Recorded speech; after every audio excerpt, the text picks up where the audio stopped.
Hi, thanks very much for joining me. My name is Natalie Armstrong-Motin with Marketing Resolution, and this is another in the series of idle chats for the American Bar Association's Section for Dispute Resolution. And today I get to talk to a colleague of ours, Jessica. Hi, Jessica.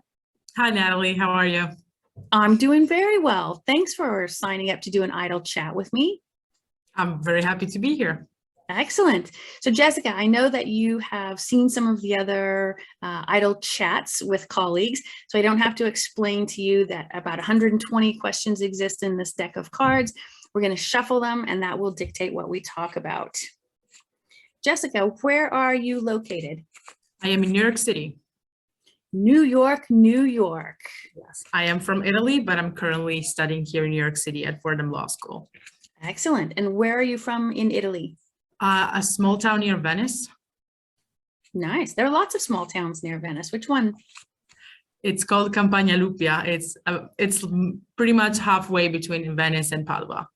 Oh, okay. All right. Well, that's a village I don't know, but I'll go visit. I'll go look it up now that I know you're there. You should. You absolutely should.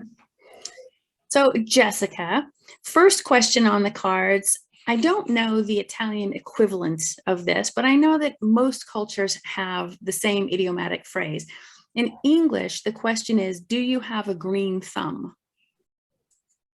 I don't know how to say that in Italian. In French, we would say, do you have green fingers? Are you good at growing plants? Do plants love you as much as you love them? Oh, now I get it. We would say we have a green thumb as well. Yes, it would be the same. Yep. Yeah, pollice verde will be in Italian. So I am really not good at that. Absolutely not. I'm very glad that my roommates are. So we do have some plants in our apartment, because if it were up to me, they would not survive at all. No pollice verde for you, huh? No, absolutely not. That's, it's not for everybody. That's all right. All right, Jessica, next question. What is the best book? Oh, that is a very good question. Oh, that's gonna be hard to answer though.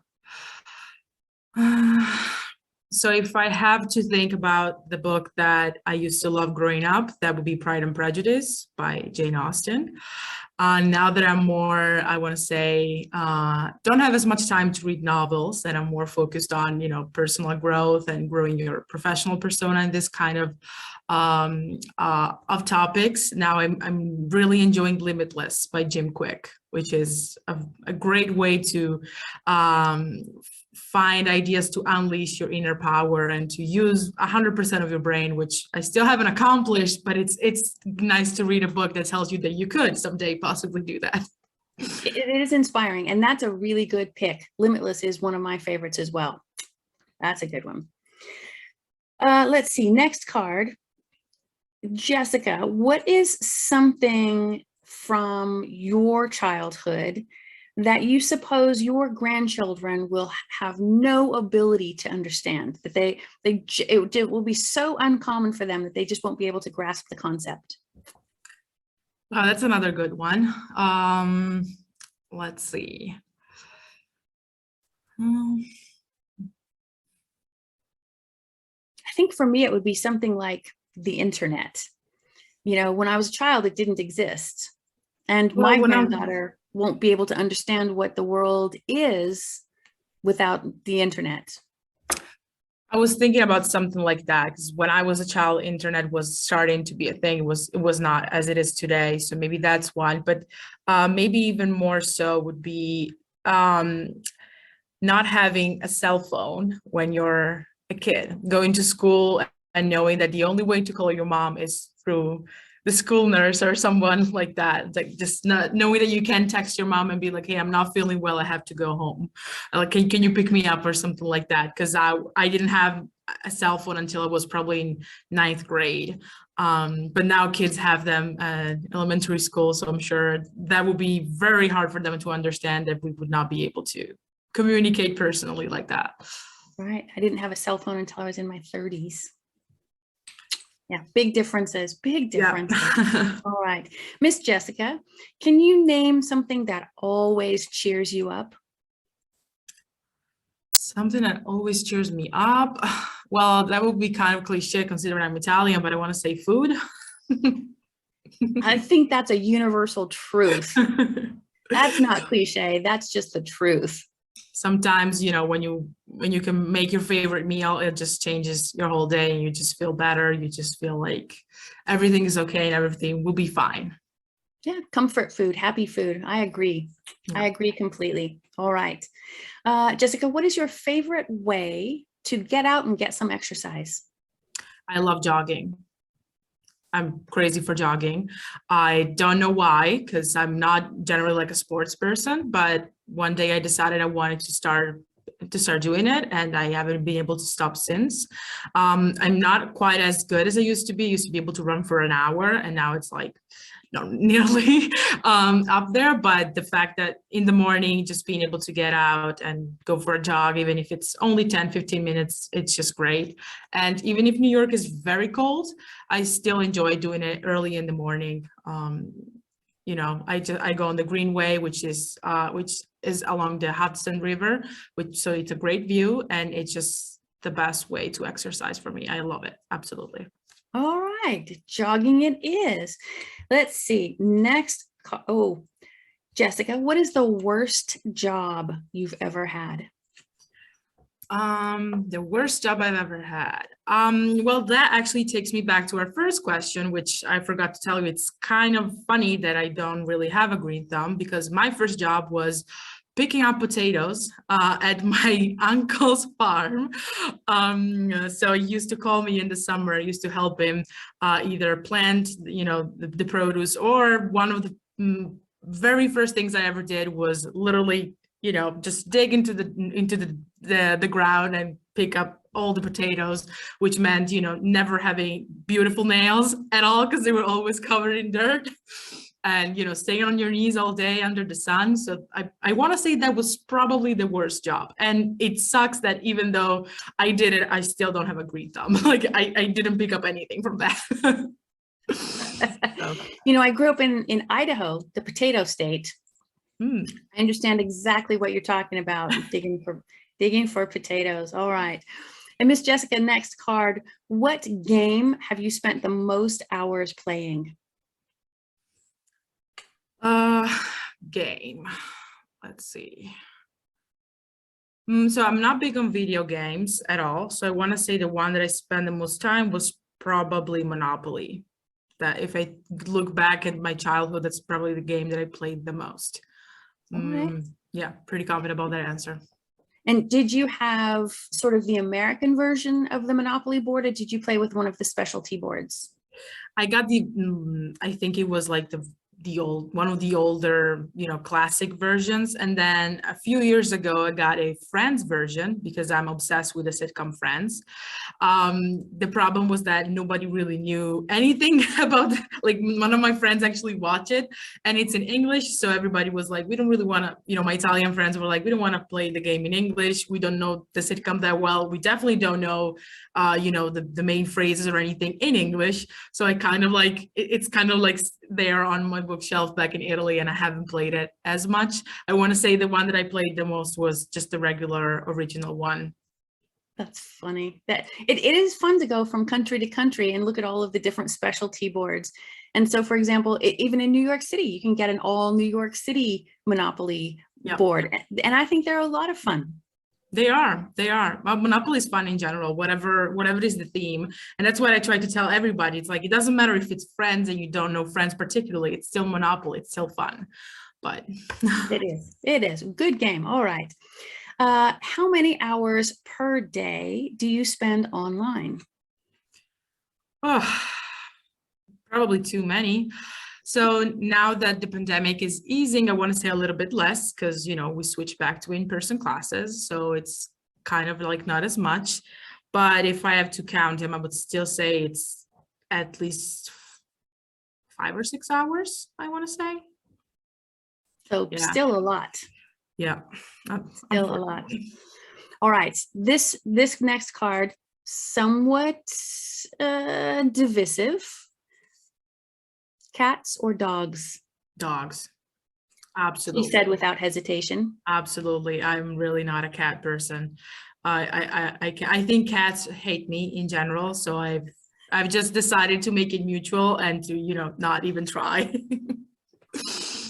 I'm sure cats don't hate you.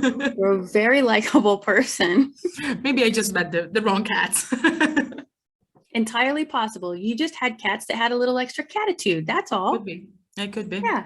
Don't judge. You can't judge the whole You're right. clouder based on one cat. Absolutely All right. Jessica, if you never needed to sleep again, how would you use the extra hours? Oh, haha. I have so many ideas for that. I think I would study all night because there's so many things that I still want to find the time to study and haven't. There's a couple of new languages that I would like to know, to learn. There's so much more about the law that I'm studying that I can find the time to read about. So I would probably take advantage of that. And I would, so sleep 8 hours a night. So let's say a few hours for languages, a few hours for law, and then I would throw in another jog in the middle of the night. I like your ambition, young lady. I like it a lot. Jessica, do you play any instruments? Unfortunately not. That's another one of those unfortunate things that I've never been able to pick up ever. Well, maybe you can add that into the things you would do with the extra time you get from never sleeping again. I haven't said that in the first place simply because I'm not, you know, I'm ambitious, but like I know my limits, and my artistic side is pretty much non-existent. So I feel more confident I could learn a new language than I could learn how to play an instrument. But, you know, with the extra time, maybe I could try. Yeah. There you go. Yeah, drums. That sounds much more doable. Yeah. Sounds. Yeah, bongo. That's kind of my speed. I could learn bongo. Sounds good. So yeah, something highly technical, piano, harp, guitar, probably not. No, me neither. Probably not. All right, Jessica. Now, I know that, you know, when you move from culture to culture to culture and language to language to language, there are some things that easily trip us up. But in any language, is there any one or two words that you just always misspell, that you just can't, just doesn't click? I can think of a handful for me. Well, I think the classic ones, supposedly, which you never know if it has a D or a B. And that's probably the main one that comes to mind that I always have to be careful. I made my peace with Wednesday. I finally understood where the D goes in Wednesday, because that's always a big problem. I think those are the main two ones. I'm thinking about other languages if there's anything that comes to mind. No,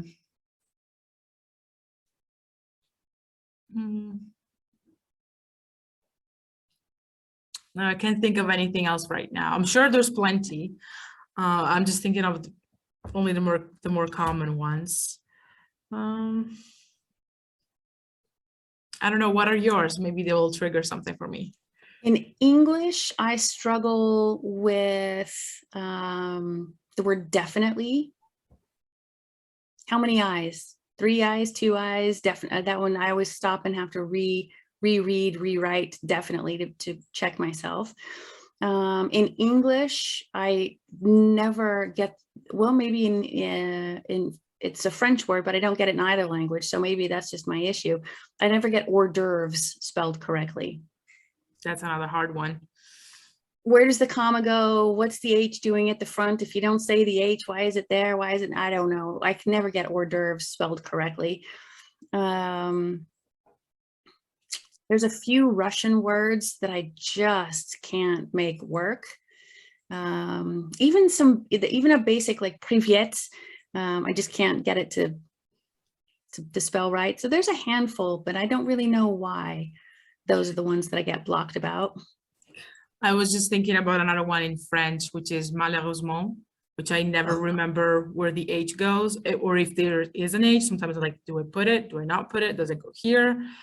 That just came to mind. And that one works for me because in English, We use happy or unhappy, and it has an H, it has the ash in it. So malheureusement or heureusement, that one's easy because it's, for me, it's an H to an H. Oh, you're right. You're right. Oh, that makes sense. That's a good way to see it. Thank you. Right. Yeah, there's a few, but we all get stuck on, some of those words from time to time. Yeah. Jessica, the differences in sandwiches, same as language, can be substantial. The sandwich, quote unquote, sandwich that we eat in Italy is nothing at all like the sandwiches that we eat in the United States. So from an expert like yourself, a world traveler, multilingual, multicultural, what's the best sandwich? That is a tough question. So personally, I like my sandwich with, I would probably put mortadella, which is what the US knows as bologna, apparently, for some reason. I would put that. I would put some lettuce, and I would put mayo and grilled peppers and mushrooms. I would do that. And I would be grilled, which apparently when you grill it, it becomes a panini in the US. That's what they taught me. Meanwhile, it's funny because panini, the actual word panini in Italian means sandwiches. It's the little translations of it. So it's funny. Right, it's a sandwich. Yeah, I think that's a really good combination.